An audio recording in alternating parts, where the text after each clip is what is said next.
En el año 2018, este señor que acaban de escuchar hoy, presidente del Gobierno, él impulsa una reforma, anuncia que va a reformar la ley de enjuiciamiento criminal con el fin de que se alargue la instrucción de los jueces, la investigación de los jueces, porque entonces todo eso afectaba, lógicamente, a los casos de corrupción del Partido Popular, de tal manera que cuanto más se investigara, más posibilidades hay de que los jueces indagaran más y consiguieran más pruebas contra el PP, y así, pues, acusar a más gente del Partido Popular.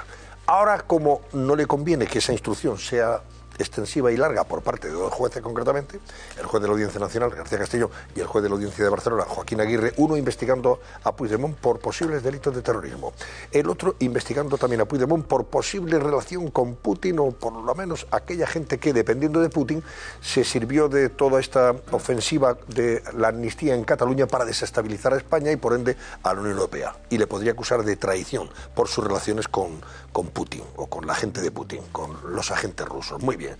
¿Qué dice ahora Sánchez? Reformo o hago una contrarreforma de aquella reforma de la ley de enjuiciamiento criminal que yo impulsé, con el fin de que ahora ya los procesos, la instrucción, perdón, se acorte. O sea, ya no sea tan larga la investigación. ¿Qué me dicen ustedes? ¿Todo por qué? Porque si se alarga la investigación, perjudica a quien le mantiene en la Moncloa. En la medida en que haya más tiempo, pues es probable que los jueces consigan más indicios, consigan más pruebas de que efectivamente uno fue, en fin, participó en delitos de terrorismo y también él mismo pudo ser o puede ser acusado de alta traición. Tremendo. Voy a preguntarle al que fue fiscal general del Estado, don Eligio Hernández, qué opina de todo esto. En primer lugar, don Eligio, buenas noches. Buenas noches.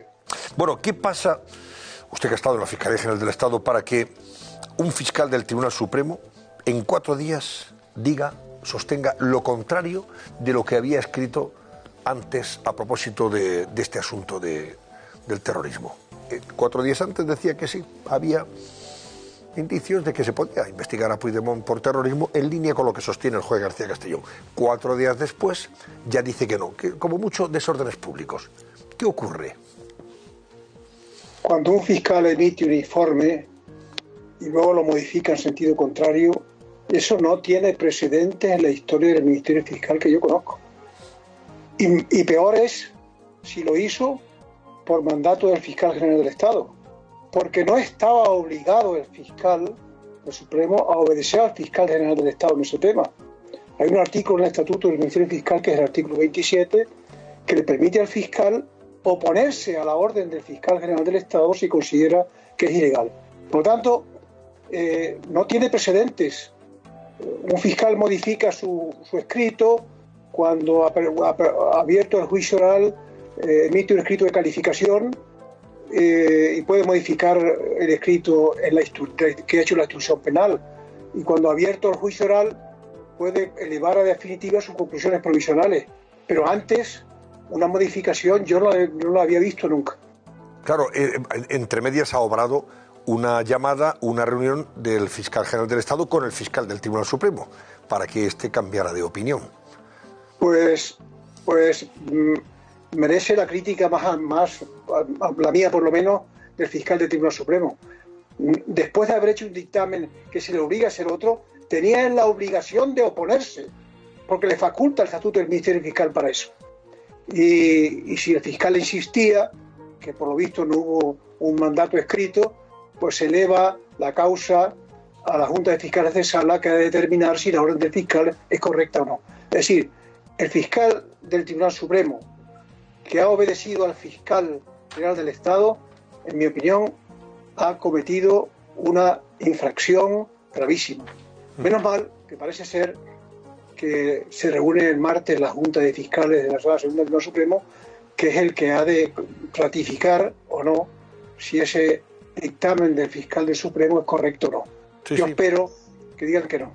Mañana se reúne, hasta donde nosotros sabemos, don Eligio, la mayoría de los fiscales de esa Junta de Fiscales, del Consejo Fiscal, van a apoyar la instrucción del juez García Castellón en línea con lo que él sostiene de que hay indicios para seguir investigando sobre terrorismo a Tsunami Democratic y, por tanto, también una posible implicación de Puigdemont.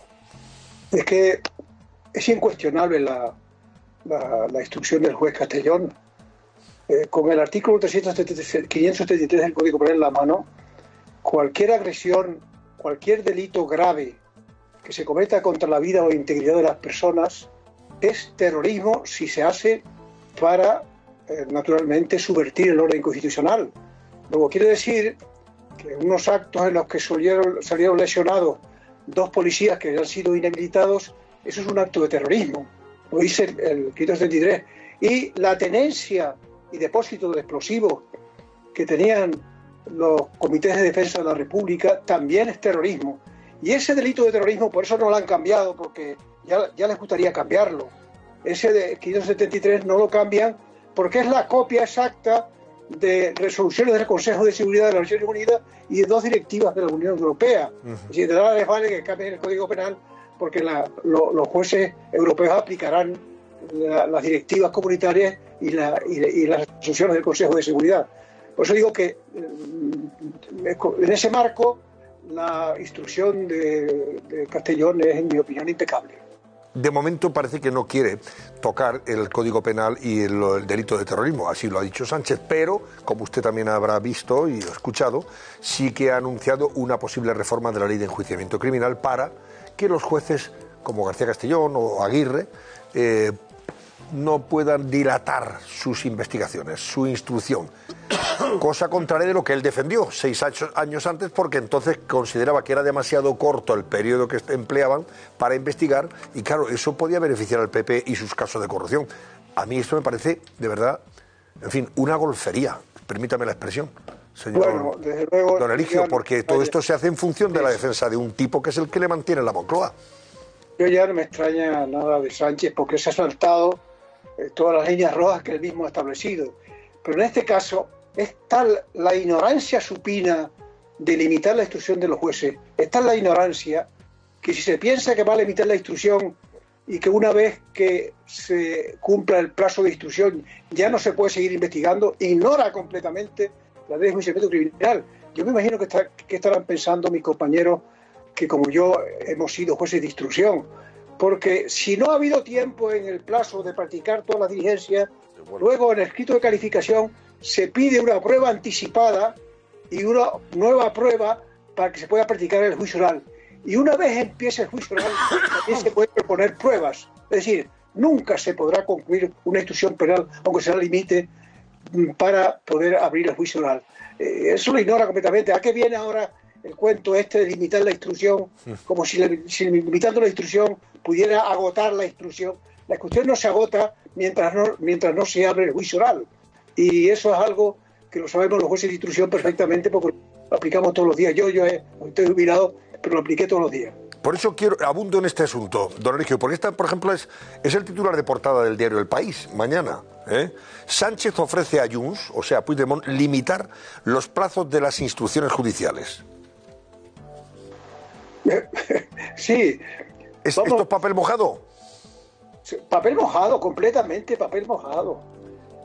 Como es papel mojado, señor Jiménez, como es papel mojado, incluso hasta el tema del terrorismo, porque ignora y le recuerda al dictamen de los letrados de la Comisión de Justicia, que también está procesado Puigdemont por malversación de fondos públicos, y que las directivas comunitarias consideran que no es amnistiable la malversación de fondos públicos, y esa sí que es una causa en la que ya está de acuerdo el fiscal y el juez. Es decir, por mucho que quieran darle vueltas, que ya han caído en el ridículo, por mucho que quieran darle vueltas a la ley de amnistía, por mucho que quieran modificar todas las leyes que les dé la gana, no podrán modificar la legislación europea, que es la que aplica los tribunales europeos, el Tribunal de Justicia de las Comunidades Europeas, y que es la que van a aplicar los jueces, que no olvidemos son jueces de la Unión Europea.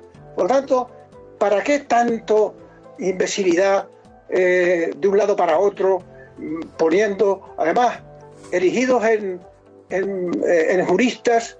Yo ahora, en fin, no sabía que Sánchez era un jurista de reconocido prestigio, porque está la cantidad de disparates que dice que no sé cómo se atreve a hablar de derecho. Don Eligio, le pregunto por último por el fiscal general del Estado de nuevo.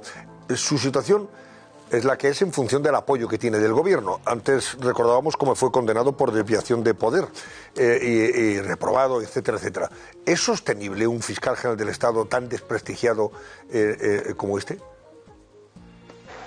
Hombre, no está actuando en mi opinión, a la altura de las circunstancias.